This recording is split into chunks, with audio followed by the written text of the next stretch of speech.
Hi viewers, welcome to I dream. నేను మీ host Aparna. ఈరోజు మనతో పాటు సీనియర్ ఫైనాన్షియల్ అడ్వైజర్ గిరిబాబు గారు ఉన్నారు. మరి మనం బంగారం గురించి మాట్లాడుకున్నాము, అలాగే చాలా విషయాల గురించి మాట్లాడుకున్నాం. ఈరోజు ఫిక్స్డ్ డిపాజిట్స్ ఎంతవరకు మనకి ఉపయోగపడతాయి, ఇప్పుడున్న జనరేషన్లో ఫిక్స్డ్ డిపాజిట్స్ నిజంగా మనకి ఉపయోగపడతాయా లేదా అనే విషయం గురించి ఈరోజు మాట్లాడదాం.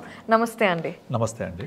సార్, మనకున్న ట్రెడిషనల్ పద్ధతుల్లో బంగారం అనేది కొనుక్కొని ఇంట్లో పెట్టుకోవడం తర్వాత అందరం చేసే ఒక పద్ధతి ఏంటంటే ఫిక్స్డ్ డిపాజిట్. ఆడపిల్ల పుట్టింది అనగానే ఒక 1,00,000, 2,00,000 ఫిక్స్డ్ డిపాజిట్ వేసేస్తారు. ఇప్పుడున్న కాలంలో 10 లక్షలు వేసేస్తున్నారు. సో అలా ఫిక్స్డ్ డిపాజిట్స్ అనేది డబ్బులు పొదుపు చేయాలి అంటే ఫిక్స్డ్ డిపాజిట్ ఒక మార్గం అని ఇప్పటికీ చేస్తున్నాం కదండి. మరి అది ఇప్పుడు పెరుగుతున్న ద్రవ్యోల్బణంకి ఉపయోగపడుతుందా మనకి? యా, రైట్ క్వశ్చన్ అడిగారండి.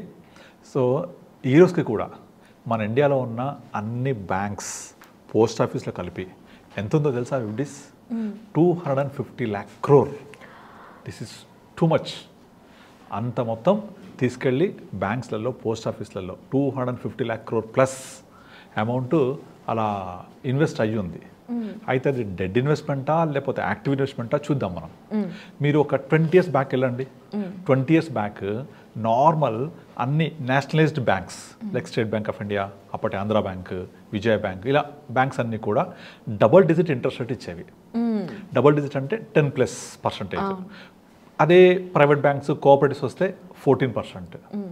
ఇంకొంచెం ముందుకెళ్ళి NBFCs, non banking finance corporations, వాళ్ళు 18% ఇచ్చిన సందర్భాలు కూడా ఉన్నాయి. మీకు కృషి బ్యాంక్ గుర్తుందా? ఎగిరిపోయింది. They have offer 24% rate of interest. అంటే అఫ్కోర్స్ అది చాలా టూ మచ్, అది అందుకే ఎగిరిపోయింది. అది అందరు లాస్ అయిపోయారు. అది వదిలేస్తే normal bank rate of interest at 2 decades back it was around double డిజిట్తో స్టార్ట్ అయ్యి nationalised banks it was run up to 15, 16, 18% కూడా. అయితే అది 18%, 15%, 10% ఇచ్చేంత కాలం నో ప్రాబ్లం, నో ఇష్యూస్. ఎందుకు అంటే ఆ రేట్ ఆఫ్ ఇంట్రెస్ట్ అనేది ఇన్ఫ్లేషన్ బీట్ చేస్తుంది. 20 years బ్యాక్ ఇన్ఫ్లేషన్ ఎంత ఉండే?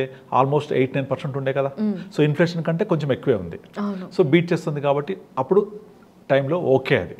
అయితే ఎప్పుడైతే ఒక ఆర్థిక వ్యవస్థ డెవలపింగ్ ఎకానమీ నుంచి ఎమర్జింగ్ ఎకానమీకి మారుతున్నప్పుడు ఆ ఎకానమీలో ఫస్ట్ అండ్ ఫార్మోస్ట్ మనం చూసేది ఏంటంటే ఫాలింగ్ ఆఫ్ ఇంట్రెస్ట్ రేట్స్. మీరు యుఎస్ తీసుకోండి, advanced country, Europe advanced countries, Canada, Australia, ఈ కంట్రీస్లో ఇంట్రెస్ట్ రేట్ ఎంత ఉంటే ఐడియా ఉందా? హార్డ్లీ 1%, 2%. అసలు డిపాజిట్ అనే కాన్సెప్టే ఉండదు. ఈ కంట్రీస్లో ఒక 5-6 decades బ్యాక్ వాళ్ళ దగ్గర కూడా ఇంట్రెస్ట్ రేట్స్ ఎక్కువే ఉండే, 6%, 7%. ఎప్పుడైతే ఎకానమీ గ్రో అవుతుంటుందో, ఎకానమీ గ్రో అవుతున్నప్పుడు ఆ ఎకానమీలో ముఖ్యంగా 3 categories చేంజెస్ చూస్తాం. ఒకటి falling of interest rates, 2 dependency on agriculture will comes down, 3 service sector dependency పెరుగుతూ ఉంటుంది. సో ఎగ్జాక్ట్లీ ఇండియాలో కూడా మనము ఇంట్రెస్ట్ రేట్స్ ఫాల్ చూస్తున్నామా 2 decades నుంచి? మ్యాచింగ్. అగ్రికల్చర్ డిపెండెన్సీ తగ్గుతుందా? And service sector dependency 20 years back 12-15% ఉండే. Today service sector demographic contribution of employment is more than 35-40%. అంటే 3 విధాలుగా, అంటే ఇంట్రెస్ట్ రేట్స్ తగ్గడము, సర్వీస్ సెక్టార్ డిపెండెన్సీ పెరగడము, అగ్రికల్చర్ తగ్గడము, ఈ 3 కూడా ఇండియా డెవలపింగ్ ఎకానమీ నుంచి ఎమర్జింగ్ ఎకానమీకి మూవ్ అవుతున్నట్టుగా ఇండికేషన్స్ ఇస్తున్నాయి క్లియర్గా. సో ఇది జరుగుతున్నప్పుడు అంతా ఇంట్రెస్ట్ రేట్స్ తగ్గుతూ ఉంటాయి. కనుక మీరు కరెక్ట్గా చెప్పినట్టు 20 years back this is a good option of investment. ఇప్పుడు మారుతున్న సినారియోలో ఇది ఎటువంటి పరిస్థితుల్లో కూడా గుడ్ ఆప్షన్ కాదు. ఎందుకు కాదు అంటే 2 things. ఒకటి, ఎప్పుడైనా సరే మన ఇన్వెస్ట్మెంట్ ఇన్ఫ్లేషన్ని బీట్ చేయాలి. ఫర్ ఎగ్జాంపుల్, మీ దగ్గర 1,00,000 రూపాయలు ఉన్నాయి, మీరు తీసుకెళ్ళి అల్మరాలో పెట్టారు, ఏం చేయలేదు, పెట్టేశారు అంతే. ఒక 3 years వచ్చిన తర్వాత 3 years, 4 years బయటికి తీశారు, దాని వాల్యూ ఎంత ఉంటుంది? అంతే ఉంటుంది, 1,00,000 ఉంటుంది. కానీ 4 years బ్యాక్ మీరు ఏ వస్తువు అయితే కొనగలుగుతారో ఇవాళ వెళ్ళి అదే వస్తువు కొనగలుగుతారా? ఆ 1,00,000తో కొనలేం కదా. కనీసం ఎంత లేదన్నా కూడా 1 lakh తోటి ఇవాళ మీకు ఒక 4 years బ్యాక్ వచ్చే వస్తువులు ఇవాళ అదే వస్తువులు కొనాలంటే అట్లీస్ట్ 1.5 lakh కావాలి, మినిమం 1.4 కావాలి. అంటే ఆ డిఫరెన్స్ ఏదైతే ఉందో నథింగ్ బట్ ఇన్ఫ్లేషన్. ఇది ఎంత ఉంటుంది అంటే రియల్ టర్మ్స్ చెప్పాలంటే 6-7% పర్ యానం ఉంటుంది. 6-7% ఇండియన్ కన్జ్యూమర్ ప్రైస్ ఇండెక్స్ ప్రకారం తీసుకుంటే 6-7. కానీ కొన్ని కేటగిరీస్ లైక్ ఎడ్యుకేషన్ ఇన్ఫ్లేషన్, తర్వాత హెల్త్ ఇన్ఫ్లేషన్ చాలా ఎక్కువ ఉంటుంది. అది మనం అసలు లెక్క కూడా వేయలేం. నార్మల్ సినేరియో గవర్నమెంట్ డిక్లేర్ చేసిన నెంబర్స్ తీసుకుంటే ఒక 6-7% ఉంటుంది. ఇప్పుడు ఇంట్రెస్ట్ రేట్స్ ఎంత ఉన్నాయి బ్యాంక్లో? అదే 6-7% ఉన్నాయి కదా. అంటే 1 year తర్వాత మీ ₹1,00,000 1,07,000 అవుతాయి. బయట వస్తువు ధర కూడా 1,07,000 అయింది. సో మీకు ఏం లాభం వచ్చినట్టు? Zero return. So me ₹1,00,000 at any cost 1,10,000 1,12,000 అవుతే ఇన్ఫ్లేషన్ తీసేస్తే, ఇన్ఫ్లేషన్ అడ్జస్టెడ్ రిటర్న్స్ అంటాం దీన్ని, తీసేస్తే మీకు ఒక 5-6% రిటర్న్ రావాలి. అలా వస్తేనే రైట్ ఇన్వెస్ట్మెంట్ అంటాం మనం. సో అందుకనే మీరు యుఎస్, యూకే, తర్వాత జపాన్లో నెగిటివ్ ఇంట్రెస్ట్ రేట్ ఉంటుంది. అంటే మీరు అక్కడ డిపాజిట్ చేస్తే 1 lakh చేస్తే 99,700 వస్తుంది మనకు. అయ్యో, ఛార్జెస్ మనం కట్టాలి. Negative interest. యూరోప్ అంతా కూడా అలాగే ఉంటాయి. ఇప్పుడు బికాస్ ఆఫ్ ఇన్ఫ్లేషన్ 2022లో కొంచెం పాజిటివ్కి వచ్చాయి. యూఎస్లో ఇంట్రెస్ట్ రేట్స్ అన్నీ కూడా 2%, 3%, 4%కి వెళ్ళిపోయాయి. మొత్తం ఆ ఇన్ఫ్లేషన్ పెరిగిపోవడంతో ఆ యూరోప్, యూఎస్ అంతా కూడా కకావికలం అయిపోతుంది. దానివల్ల యూరోప్ కూడా చాలా పెరిగాయి ఇంట్రెస్ట్ రేట్స్, ఆల్మోస్ట్ 3-4%. ఎక్కడ 1%, ఎక్కడ 4%. అవును. మన ఇండియాలో 5-6 ఉండే, మనం 7-8 వరకు వెళ్ళాం. So still then inflation adjust చేయేంత వరకు ఆ రిటర్న్స్ ఎప్పుడూ కరెక్ట్ రిటర్న్స్ కాదు. నెంబర్ 2 ఇంకొకటి, ఇప్పుడు మీకు ఎఫ్డీస్ కూడా ఎప్పుడు కూడా max to max you cannot deposit more than 10 years. ఎందుకంటే మీరు గమనించండి, బ్యాంక్ వెళ్ళినప్పుడు 2 years డిపాజిట్ రేట్ ఏమో తక్కువ ఉంటుంది, 1 year డిపాజిట్ రేట్ ఎక్కువ ఉంటుంది. ఎందుకు అలా ఉంటుంది అంటే బ్యాంక్స్ కూడా తెలుసు 2 years 3 years తర్వాత తగ్గిపోతాయి ఇంట్రెస్ట్ రేట్స్ అని. అందుకే ముందే కమిట్ కావాలి కదా, అవ్వలేరు వాళ్ళు. అలా కమిట్ అవ్వలేరు కాబట్టి వాళ్ళు కొంచెం లాంగ్ టర్మ్ అనుకుంటే తక్కువ ఉంటాయి, షార్ట్ టర్మ్లో ఎక్కువ ఉంటాయి. సో ఇప్పుడు చాలామంది అమ్మమ్మ, తాతయ్య, నానమ్మ వాళ్ళు మన వాళ్ళకు 1,00,000 రూపాయలు ఇచ్చేస్తా అంటే డిపాజిట్ చేసి పెట్టేస్తా పిల్లల కోసం అనుకుంటారు. అది ఎట్టి పరిస్థితుల్లో మీకు ప్రాపర్ ఇన్వెస్ట్మెంట్ కాదండి అది. ఇది చాలా నిజం. ఎందుకంటే ప్రేమగా అమ్మమ్మ, తాతయ్య ఇచ్చారని 1,00,000 రూపాయలు వాళ్ళకి వస్తాయి. కానీ ఇప్పుడు వాళ్ళు ఇచ్చిన 1,00,000 మనకి వాళ్ళు పెళ్లికి దాచిపెట్టారు అంటారు. 1,00,000 రూపాయలతో పెళ్ళాన్ని ఇప్పుడు కాలం పిల్లలు ఆశ్చర్యపోతారు. అప్పటికి ఏ వాల్యూ ఉండదు. సో ఓవరాల్గా మనం చూసుకుంటే మీకు ఇన్వెస్ట్మెంట్స్ ఒక 5 categories డివైడ్ చేయొచ్చు. ఫస్ట్ బ్యాంక్స్, పోస్ట్ ఆఫీస్, ఇప్పుడు చెప్పినట్టుగా ఇంట్రెస్ట్ రేట్ రిలేటెడ్ ఉంటాయి ఇవి, real estate, gold, insurance policies. 5వది capital market and its related products. Capital market అంటే స్టాక్ మార్కెట్, మ్యూచువల్ ఫండ్స్ అన్నీ కలిపి ఒక కేటగిరీ. ఇన్సూరెన్స్ పాలసీస్, తర్వాత real estate, gold, fixed deposits. మీరు గమనించండి, మన ఆలోచన విధానం కానీ, మన యొక్క పెరుగుతున్న విధానం కానీ, ఇన్వెస్ట్మెంట్ విధానము, జాబ్స్ విధానం అన్నీ కూడా చేంజెస్ వస్తూ ఉంటాయి కదా. అలాగే లాస్ట్ 2 decades కూడా ఇన్వెస్ట్మెంట్స్లో కూడా చాలా చేంజెస్ వచ్చాయి. సో ఇప్పుడు మీరు at present 2020 after corona is an accident, we can say historical accident.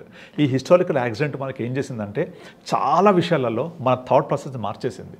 ఇప్పుడు అంతకుముందు నారు పోసిన వాళ్ళు నీరు పోయకపోతాడు అన్నట్టు అలాగ నడిచిపోతూ ఉండేది. కానీ ఇప్పుడు అలా కాదు, నువ్వు రేపటి గురించి ఆలోచించాలి. రేపు ఏదైనా ప్రాబ్లం వచ్చి ఇంట్లో పడుకుంటే నీకు ఎవరు ఇస్తారు డబ్బులు? So savings are very very important. ఇది చాలా అర్థమైంది అందరికీ. మరి ఎక్కడ చేయాలి సేవింగ్స్? ఇవి ఇన్ఫ్లేషన్ బీటెడ్ రిటర్న్స్లో చేయాలా? లేదు అంటే నేను నాకు ఇన్ఫ్లేషన్ రిటర్న్స్ అక్కర్లే, ఊరికే డబ్బులు పెట్టుకుని చాలా అని అనుకోవాలా? ఎప్పుడు కూడా ఇన్వెస్ట్ చేసేటప్పుడు నేను ఇవాళ ఇన్వెస్ట్ చేస్తే నాకు రేపు పొద్దునే డబ్బులు ఉపయోగపడాలి అంటే పర్చేసింగ్ పవర్ ప్యారిటీ అంటాం. ఆ పర్చేసింగ్ కెపాసిటీ పెరగాలి మీకు. సో ఆ పర్చేసింగ్ పవర్ పెరిగితే ఆటోమేటిక్గా మీకు ఒక ఫైనాన్షియల్ ఇండిపెండెన్స్ వస్తుంది. ఆ ఫైనాన్షియల్ ఇండిపెండెన్స్ రావాలంటే మీరు చేసే ఇన్వెస్ట్మెంట్ ఆ విధంగా ప్రాపర్గా చేయాలి. సో మీరు రియల్ ఎస్టేట్లో చేయొచ్చు, కానీ ఒక ప్రాబ్లం, లిక్విడిటీ ప్రాబ్లం ఉంటుంది. సో రియల్ ఎస్టేట్ అనేది ఒక సంపద బిల్డ్ అవుతుంది, నో డౌట్, అందులో చాలా మంచి సంపద బిల్డ్ అవుతుంది, కానీ లిక్విడిటీ ప్రాబ్లం. సో గోల్డ్, మూడోది గోల్డ్ థెఫ్ట్ ప్రాబ్లం. గోల్డ్ అనేది పెరుగుతుంటుంది కానీ మనం ఇంతకుముందు మాట్లాడుకున్నట్టుగా అది కూడా ఒక్కోసారి ఇన్ఫ్లేషన్ బీట్ చేయలేదు. 4వది ఇన్సూరెన్స్. చాలామంది ఇన్సూరెన్స్ ఇన్వెస్ట్మెంట్ క్లబ్ చేస్తూ ఉంటారు. No, that is very wrong. Insurance different, investment different. ఎప్పుడు క్లబ్ చేయకూడదు. ఇన్సూరెన్స్ అనేది ప్యూర్ టర్మ్ ఇన్సూరెన్స్ ఉండాలి. ఇన్వెస్ట్మెంట్ అనేది pure investment which should beat inflation ఉండాలి. కనుక ఇన్సూరెన్స్ ఇన్వెస్ట్మెంట్ కలపొద్దు ఎప్పుడు కూడా. So 5th option capital markets related. So ఇప్పుడు Indian economy is moving towards emerging economy. రాబోయే next 1 decade Indian government is aiming to make India as a 10 trillion economy. అది జరుగుతుంది అంటే మన క్యాపిటల్ మార్కెట్స్ పెరుగుతూ ఉంటాయి. సో ఇప్పుడు మన లాస్ట్ 2 decades ఉన్న ఆలోచన విధానం మార్చుకొని మనం కూడా ఆ విధంగా చేంజ్ అవ్వాలి. దానికి మీకు చాలా రకాల ఆప్షన్స్ ఉంటాయి, అది మనం డిస్కస్ చేయొచ్చు. తప్పకుండా అండి. అయితే చాలా మంది ఇప్పటికే ఫిక్స్డ్ డిపాజిట్స్ అన్ని వేసి ఉంటారు. సో ఇప్పటికి కూడా ఏం చేస్తారంటే అది మెచ్యూర్ అవగానే మళ్ళీ వెంటనే వేసేస్తూ ఉంటారు కదండి. సో అలా కాకుండా బెటర్ ఆప్షన్ కావాలి అంటే మీరు ఫిక్స్డ్ డిపాజిట్ లాగా సేఫ్గా ఉండాలి కానీ ఇన్ఫ్లేషన్ని బీట్ చేయాలి అంటే ఏదైనా మంచి ఆప్షన్ ఉందా? ఇప్పుడు నార్మల్గా ఫస్ట్ ఆఫ్ ఆల్ మనం ఈ ఆప్షన్ ఉందని ఆలోచించేటప్పుడు మనకు డబ్బులు ఎప్పుడు కావాలి? సో నాకు ఇమీడియట్లీ మనీ కావాలా, షార్ట్ టర్మ్ గోల్స్ ఉన్నాయా, మీడియం టర్మ్స్ గోల్స్ ఉన్నాయా, లాంగ్ టర్మ్ గోల్స్ ఉన్నాయా? సో సపోజ్ ఇప్పుడు మనము ఢిల్లీ వెళ్ళాలనుకోండి, వెళ్ళాలంటే 2 ఆప్షన్స్ ఉంటాయి. ఐదు ట్రైన్లో వెళ్ళొచ్చు, ఫ్లైట్లో వెళ్ళొచ్చు. మీరు డబ్బులు లేవు, టైం ఉంది, ట్రైన్లో వెళ్ళండి. డబ్బులు ఉన్నాయి, టైం లేదు, ఫ్లైట్లో వెళ్ళండి. అంటే ఇక్కడ మీరు రిక్వైర్మెంట్, రిసోర్సెస్, టైం, ఈ 3 కూడా వెహికల్ని డిసైడ్ చేస్తున్నాయి. అలాగే మీకు ఎప్పుడు కావాలి డబ్బులు? సపోజ్ నాకు కనుక ఒక 6 monthsలో 1 yearలో డబ్బులు అవసరం ఉంటే fixed deposit the best investment option, best saving option. అక్కడ ఇన్ఫ్లేషన్ బీట్ ఉందని చూడకూడదు. నాకు మొత్తం డబ్బులన్నీ అక్కడ జమ అవుతున్నాయి, ఆ డబ్బులు నేను ఒక 6 monthsకో 1 yearకు వాడుకుంటా అనుకున్నప్పుడు ఫిక్స్డ్ డిపాజిట్ పెట్టుకోవచ్చు, లేదా ఆర్డీ చేయొచ్చు. అది అలా చూడాలి. లేదు నేను రిటైర్మెంట్ ప్లానింగ్ కావాలి, చిల్డ్రన్ ఎడ్యుకేషన్ కావాలి, ఒక 15 years 20 years ఉంటా, అప్పుడు ఎఫ్డి ఎప్పుడు కరెక్ట్ కాదు. సో లాంగ్ టర్మ్ కోసం ఇన్వెస్ట్మెంట్ చేసేది వేరే ఉండాలి. షార్ట్ టర్మ్ కోసం, ఇమీడియట్ నీడ్ కోసం మీరు షార్ట్ టర్మ్ కోసం తీసుకెళ్ళి మ్యూచువల్ ఫండ్ పెట్టకూడదు అసలు ఎట్టి పరిస్థితుల్లో. మార్కెట్ చాలా వొలటైల్గా ఉంటుంది. సడన్గా నాకు 3 monthsకి డబ్బులు కావాలి, మార్కెట్ తగ్గిపోవచ్చు, తీయలేం మనం అప్పుడు. అలా చేయకూడదు. సో అందుకే మనం ఏం చేయాలి? నీడ్ బట్టి, రిక్వైర్మెంట్ బట్టి, సోర్స్ ఆఫ్ ఇన్కమ్ బట్టి మనము వెహికల్ ఎంచుకోవాలి. So fixed deposit it has its own importance depending on the need, depending on goal. Correct. మీరు చాలా మంచి వ్యాలిడ్ పాయింట్ చెప్పారు. ఏంటంటే 1 year లోపు మనకుండే అవసరాల కోసం అయితే ఖచ్చితంగా మనం ప్లాన్ చేసుకోవాలి. 1 అని కాదు, 1-2 years షార్ట్ టర్మ్లో. సో ఫిక్స్డ్ డిపాజిట్స్ అనేది వేసుకొని పెట్టుకోవటం కూడా ఒక అందుకు మంచిదే. పాండమిక్ లాగా సడన్గా ఏదైనా వస్తే ఏదో చేయొచ్చు కదా. చేయొచ్చు. అలాగే నాకు 2 years కంటే ఎబో కావాలనుకోండి, మీకు డెట్ ఫండ్స్ ఉంటాయి, మ్యూచువల్ ఫండ్స్లో డెట్ ఫండ్స్ ఉంటాయి, లిక్విడ్ ఫండ్స్ ఉంటాయి, లో డ్యూరేషన్ ఫండ్స్ ఉంటాయి. ఇవన్నీ కూడా 2 years ప్లస్ కేటగిరీ. నేను 3 years లోపల ఉంటాను, 2 years వరకు పర్వాలేదు అనుకుంటే debt funds also will give you super returns. ఇవి కూడా బ్యాంక్ కంటే మీకు బీట్ చేస్తాయి ఈజీగా. అంటే మరీ ఇన్ఫ్లేషన్ బీట్ చేయదు, అట్లీస్ట్ ఒక 1-2% బెటర్ ఆన్ ద బ్యాంక్ ఉంటాయి. And more liquidity. సపోజ్ ఎలా లిక్విడిటీ అంటే మీరు ఒక బ్యాంక్ వెళ్ళి ఒక 2 years ఎఫ్డీ చేశారు, ఆ 2 years ఎఫ్డీని మీరు బ్రేక్ చేస్తే వాడు పెనాల్టీ వేస్తాడు. కానీ మ్యూచువల్ ఫండ్స్ ఆ ప్రాబ్లం ఉండదు, ఎగ్జిట్లు ఉండవు డెట్ ఫండ్స్కి చాలా వాటికి. సో మీరు 1.5 year తీసుకుంటారా, 1 year తీసుకుంటారా, మీ ఇష్టం తీసుకోవచ్చు. మీరు ఒక షార్ట్ డ్యూరేషన్ ఫండ్ లేకపోతే మీడియం డ్యూరేషన్ ఫండ్ తీసుకొని ఓ 2 years 3 years తీసేసుకుంటే ఎగ్జిట్ ఉండదు, మంచి రిటర్న్స్ కూడా వస్తాయి. That also better on the FD, bank FD. కనుక మీరు డ్యూరేషన్ పెరిగినా కొద్దీ you should come out from the fixed deposits. Short term fixed deposits are very good, RD is very good. Medium term, long term definitely fixed deposits are not at all correct for the investments. అసలు first of all fixed deposit not investment, it's saving. మీరు ఎప్పుడైనా ప్రపంచంలో ఎవరైనా savings బ్యాంక్లో పెట్టి rich అయిన వాళ్ళు చూసారా? ఉండరు. ఎవరు కూడా ఇన్వెస్ట్ చేసి రిచ్ అవుతారు. That is the essence of rich dad and poor dad. మీరు rich dad poor dad book చదివితే ఆ బుక్లో మొత్తం చెప్పేదంతా కూడా ఇన్వెస్ట్మెంట్ బిజినెస్ ఇదే మాట్లాడుతూ ఉంటారు. ఇన్వెస్ట్మెంట్ బిజినెస్ ఉంటే గ్రో అవుతాం, రిచ్ అవుతాం. సేవింగ్స్ హ్యాబిట్ ఉంటే అక్కడే ఉంటాం. ఇన్ఫ్లేషన్ బీట్ చేయదు. సో మన మైండ్ సెట్ ఎలా ఉంటుందో మనం కూడా అలాగే ఉంటాం. So we have change our mind set according to the changing trends. ఒకటే పర్మనెంట్ ఏంటి? చేంజ్. రైట్. ఆ చేంజే పర్మనెంట్ ఎప్పుడు కూడా. ఆ చేంజ్ ప్రకారం మనం కూడా చేంజ్ అవుతూ ఉండాలి. తప్పకుండా అండి. చాలా రియలిస్టిక్గా అంటే ఎలా అప్రోచ్ అవ్వాలి, ఏంటి యాక్చువల్ ఫ్యాక్ట్స్ అనేది ఫిక్స్డ్ డిపాజిట్స్ గురించి చాలా చక్కగా వివరించి చెప్పారు. ఐ హోప్ మన వ్యూవర్స్ అందరికీ కూడా నాలెడ్జ్ వచ్చి ఉంటుంది అని. థ్యాంక్ యూ సో మచ్ అండి. థ్యాంక్ యూ అండి.